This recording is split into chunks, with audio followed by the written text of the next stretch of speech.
let's take a look at the 10 cards I added to streamline Mardu Surge. The first card on this list is Kaiser, Legion's Emperor. He does everything we want to do. Sacks a creature during combat to draw a card with Zurgo, draws cards himself, creates attacking creature tokens, and pings someone for damage. I love when decks can swap cards out of the 99 to be the commander, and Kaiser is the perfect fit in this deck if you want to do so. Precon is probably my favorite commander from the most recent Ixalan set. She's a great creature token maker and ramps up her production output over the course of the game. Hammers of Moridan are another creature token maker using Myriad. We get to tap 3 of our opponent's creatures, which can help our token makers attack safely. Warren Soul Trader is basically a free sack outlet. We can sack a creature during combat to create a treasure token and draw a card with Zurgo, or sack a creature token outside of combat to drain everyone. I prefer this card over other sack outlets like Phyrexian Altar because if we sack a creature during combat, the mana doesn't go away after combat since it creates treasures. We can then use the mana post-combat or whenever we need it. Also, the treasures synergize with Nariv, which is kind of a nice bonus. As the game progresses, we probably won't have favorable attacks, so Recon is a great way to get all of our attack triggers in safely without risk of our token makers dying in combat. If our token makers would die when blocked, activate Recon to remove them from combat. Otherwise, if they aren't blocked, let damage go through in the damage step,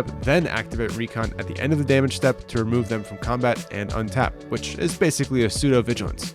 Pretty sweet. Adding in another combat protection piece to double our odds of drawing at least once. Loyal Unicorn and cards like it are important to have to ensure token makers don't die in combat when they attack. As you can tell, the theme of these upgrades tend to be around protecting those token makers. I wanted to include another pinger to accelerate our win con. Agot Instigator is one of the strongest. It can ping everyone for 2 whenever a creature enters using Offspring, or if we want, we can just cast it alone for 2 mana and it'll ping everyone for 1 whenever a creature enters, which is basically the equivalent to Impact Tremors. We can also sack the Offspring with sack outlets to trigger Zurgo if it's needed, but we'd prefer to keep it on the board. In these upgrades, I've been keeping cards printed in the main set in a separate section just because those are a little bit obvious, but Ruinous Ultimatum being printed on the guest sheet is exactly that. It's a reprint. Our interaction suite is kinda low, so adding this one provides an amazing one-sided board wipe, which lets all of our creatures attack freely. It's also great to have if we end up being behind on the board. It's hard to play a white deck without including Lauren of the Third Path. Pillow Fort cards can really halt our game plan since we're playing a combat-focused deck. We need more ways to interact with enchantments besides just Stroke of Midnight. But I didn't want to just add something like Generous Gift and call it a day. I wanted another removal piece that filled multiple roles. Lauren removes an artifact or enchantment, and she's also a card draw engine. Taking it one step further, she also has synergy with the Recursion in this deck. Speaking of Recursion, there's only one in this deck with Sun Titan. So let's add another one to double our chances and make it a dragon. Our game plan wants to commit several attackers to the board, and it helps to rebuild if we get wiped or when we inevitably lose our creatures to removal or combat.